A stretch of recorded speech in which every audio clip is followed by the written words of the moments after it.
Kenzos. Boom!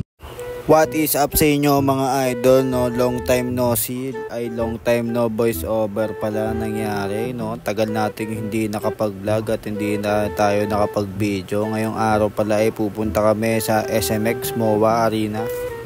Dahil sasamahan nga natin ang ating kaibigan na si Criselda Alvarez sa spidey.philippines.com. Hindi ko nga alam dito guys, no, kung ano yung kinalaman ng pagkain na yun, pero kinain namin yun guys, no, habang papunta kami dito sa SMX. Kaya ngayon ako ngayon ang nagbubuhat nito dahil ako lang naman ang isang naglalaki.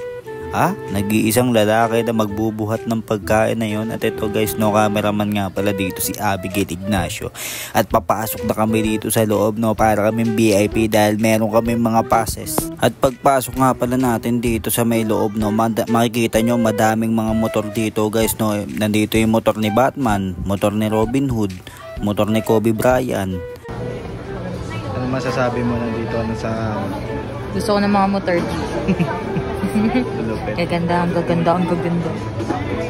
Dito nga pala guys, no, sa may bandang labas makikita nyo napakadaming tao dahil namimili sila ng mga helmet. Marami din mga motor talaga. Syempre pasigit kami dyan, couple. Tapos makikita nyo to yung TRC na shock, kung ano naman mga mags dyan, pang mga Malaysian niya, mga parba trip nyo mag Malaysia, meron din dyan.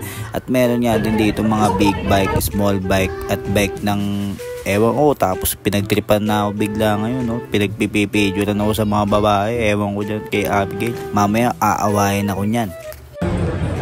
Pinagpipidyo na ako sa mga babae. Hindi silosa.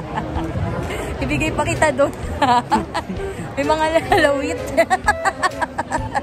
Joke lang. At dito nga mga parno, feeling bouncer tayo, video natin sa mukha natin yan. Tapos ito nga pala yung ating binabantayan. Kala mo naman talaga pag hinold up ako may magagawa ako. Kaya guys, no, habang nasa CR sila, tinignan ko muna dito yung mga motor. At nandito nga pala si Japorms Motodeck. Maraming ang iba't ibang influencer ang nandito sa SMX guys, no, dahil meron nga silang isang event, ang Moto Show. Dito guys, no, pwede kayong bumili, pwede rin kayong maglaro at pwede rin kayong bumili ng mga motor dito guys, no. Iba't iba ang mga binibenta dito. Merong mga helmet, merong mga motor, merong mga helmet. Di ba ang Pinoy kahit mainit nagkakape? So ayan. Magkakape sa 47 degrees Celsius.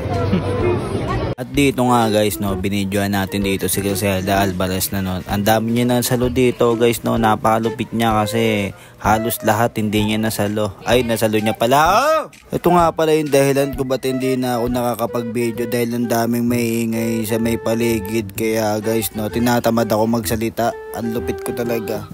At baka may magbigay nga sa akin ng kotse dyan guys, no, para makapag-voice over na tayo ng maayos, tahimik, walang maingay. Tapos nakita nga pa na natin dito si Tatay Dan, yung sumikat sa Marilaki, yung kulay violet na motor. Talaga namang matanda na si Tatay Dan pero ang lakas pa rin mag-rides, no? Mabait yan. Syempre may picture kami yan at sa akin na lang yun, secret. At pauwi na kami dito guys, no. Babay na sa inyo. Please subscribe, no, sa Facebook.